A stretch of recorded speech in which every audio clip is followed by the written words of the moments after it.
Friends, સ્વાગત છે તમારું મારી ગુજરાતી રસોઈ ટિપ્સ ચેનલમાં। તો આજે આપણે બનાવીશું મગની દાળની વડીનું શાક। તો ચાલો આપણે બનાવવાનું શરૂ કરીએ। તો મગની દાળની વડીનું શાક બનાવવા માટે મેં અહીંયા વડીઓ લીધી છે, તમે અહીંયા જોઈ શકો છો। તો જો તમે આ રીતે મગની દાળની વડીઓ ઘરે બનાવવા માંગતા હોય તો મારી ચેનલ ઉપર વિડીયો બનાવેલો છે, તો આ રીતની તમે ઘરે વડીઓ બનાવી શકો છો।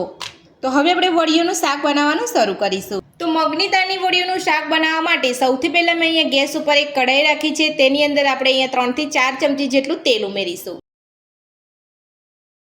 તેલને ગરમ થવા દઈશું। તો તેલ આપણું અહીંયા ગરમ થઈ ગયું છે, તો સૌથી પહેલાં આપણે આખા મસાલા ઉમેરીશું। તો મેં અહીંયા 3 લવિંગ લીધા છે, 2 તજના ટુકડા લીધા છે, 1 તમાલપત્ર લીધું છે, 2 ઇલાયચી લીધી છે, 1 સૂકું મરચું લીધું છે અને 7 થી 8 નંગ જેટલા આપણે મરી લીધા છે। તો હવે આપણે તેલની અંદર લઈ લઈશું। સાથે જ 1 ચમચી જેટલું જીરું ઉમેરીશું। બધું સરસ રીતે સાતરી લઈશું। તો બધું જ આપણે સરસ રીતે સાતરી લીધું છે, તો હવે આપણે તેની અંદર 2 ચપટી જેટલી હિંગ ઉમેરીશું। સાથે જ 1 ચમચી આપણે અહીંયા લસણ આદુની પેસ્ટ ઉમેરીશું। તો તમે અહીંયા લીલા મરચાં લેવા માંગતા હો તો તમે લીલા મરચાંની પેસ્ટ પણ લઈ શકો છો। તો બધું જ આપણે સરસ સાતરી લઈશું। તો આદુ લસણની પેસ્ટ અહીંયા સરસ રીતે સતળાઈ ગઈ છે, તો હવે આપણે તેની અંદર 1 મીડિયમ સાઇઝની ઝીણી સમારેલી ડુંગળી ઉમેરીશું। તો ડુંગળીને આપણે અહીંયા ગેસની ફૂલ ફ્લેમ પર સાતળી લઈશું। જ્યારે પણ તમે આ રીતે ડુંગળી સાતળો ત્યારે તમારે અહીંયા ગેસની ફ્લેમ ફૂલ રાખવાની છે, એટલે તમારી ડુંગળી એકદમ સરસ રીતે સતળાઈ જાય અને આ રીતે તમારે અહીંયા હલાવતું રહેવાનું છે। તો આ રીતે તમે વડીઓનું શાક ઘરે બનાવશો ને તો એકદમ ટેસ્ટી બનીને તૈયાર થશે અને બધાને ઘરમાં ખૂબ જ ભાવશે। તો મારી આ રીતે તમે અહીંયા વડીઓનું શાક બનાવવાનું ઘરે એકવાર જરૂરથી ટ્રાય કરજો। તો આ રીતે બધું સરસ મિક્સ કરતા જઈ અને આપણે ડુંગળીને સાતળી લઈશું। તો ડુંગળી આપણી ગોલ્ડન બ્રાઉન થાય ત્યાં સુધી આપણે ડુંગળીને સાતળીશું। તો ડુંગળીનો કલર બદલાઈ ગયો છે અને ડુંગળી આપણે અહીંયા સરસ રીતે સતળાઈ ગઈ છે। તો હવે આપણે તેની અંદર ઝીણા સમારેલા ટામેટાં ઉમેરીશું। તો મેં અહીંયા 2 મીડિયમ સાઇઝના ટામેટાને અહીંયા ઝીણા સમારીને રાખી લીધા હતા, તો તે આપણે ઉમેરી દઈશું। સાથે જ આપણે સ્વાદ પ્રમાણે મીઠું ઉમેરીશું।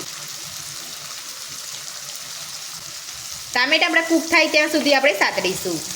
તો મીઠું ઉમેરવાથી ટામેટાં અહીંયા ફટાફટ આપણે કૂક થઈ જાય છે। તો આ રીતે તમારે ડુંગળી સતળી જાય ત્યારે તમે ટામેટાં ઉમેરો ત્યારે તમારે ગેસની ફ્લેમ મીડિયમ કરી દેવાની છે, ટામેટાને અહીંયા કૂક થતાં વાર નહીં લાગે।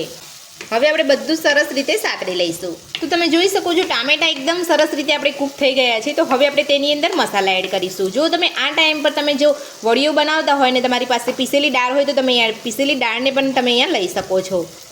તો હું અહીંયા દાળ નથી ઉમેરી રહી। તો હવે આપણે તેની અંદર મસાલા ઉમેરીશું। સૌથી પહેલાં નાની 1 ચમચી જેટલું ધાણા જીરું પાવડર ઉમેરીશું। સાથે જ નાની અડધી ચમચી જેટલો હળદર પાવડર ઉમેરીશું।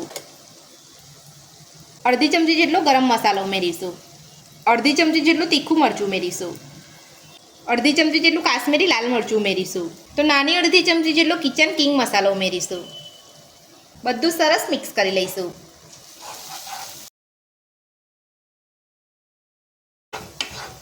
તો બધા જ મસાલા ઉમેરીને આપણે સરસ અહીંયા મિક્સ કરી લીધું છે। તો હવે આપણે તેની અંદર પાણી ઉમેરીશું। તો તમારે અહીંયા જે રીતે તમારે અહીંયા શાકનો રસો રાખવાનો હોય એ રીતે તમારે અહીંયા પાણી ઉમેરવાનું છે।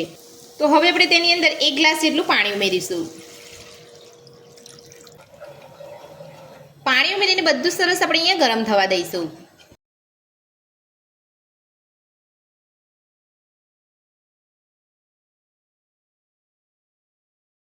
તો પાણી ઉમેર્યા પછી અહીંયા બધું સરસ ગરમ થઈ ગયું છે। તો હવે આપણે તેની અંદર વડીઓ ઉમેરીશું। વડીઓ ઉમેરીને બધું સરસ મિક્સ કરી લઈશું અને 8 થી 10 મિનિટ માટે આપણે ઢાંકીને થવા દઈશું।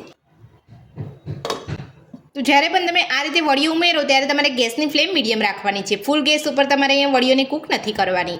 તો હવે આપણે 8 થી 10 મિનિટ માટે ઢાંકણ ઢાંકી અને વડીઓને કૂક થવા દઈશું। તો 8 થી 10 મિનિટ જેટલો સમય થઈ ગયો છે। તો હવે આપણે શાકને ચેક કરી લઈશું। તો તમે અહીંયા જોઈ શકો છો વડીઓ એકદમ સરસ રીતે આપણે અહીંયા શાકમાં ફૂલી ગઈ છે।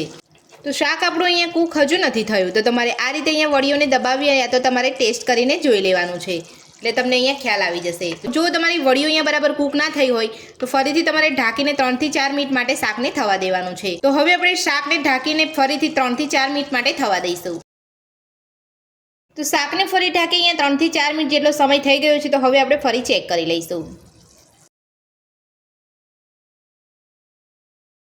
તો આ રીતે તમે અહીંયા ચમચા ઉપર લઈને પણ શાકને ચેક કરી શકો છો।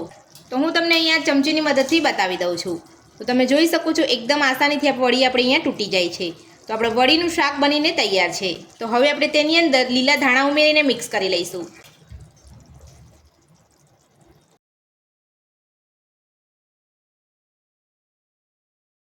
તો ધાણા ઉમેરીને બધું સરસ મિક્સ કરી લીધું છે અને ગેસની ફ્લેમ આપણે અહીંયા બંધ કરી દીધી છે. તો હવે આપણે શાકને સર્વ કરી લઈશું.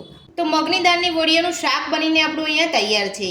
તો મગની દાળની વડીઓનું શાક બનાવવાની રીત તમને મારી કેવી લાગી મને કોમેન્ટ બોક્સમાં કોમેન્ટ કરીને જરૂરથી જણાવજો. અને મારી આ રીતે ઘરે એકવાર બનાવવાનું જરૂરથી ટ્રાય કરજો.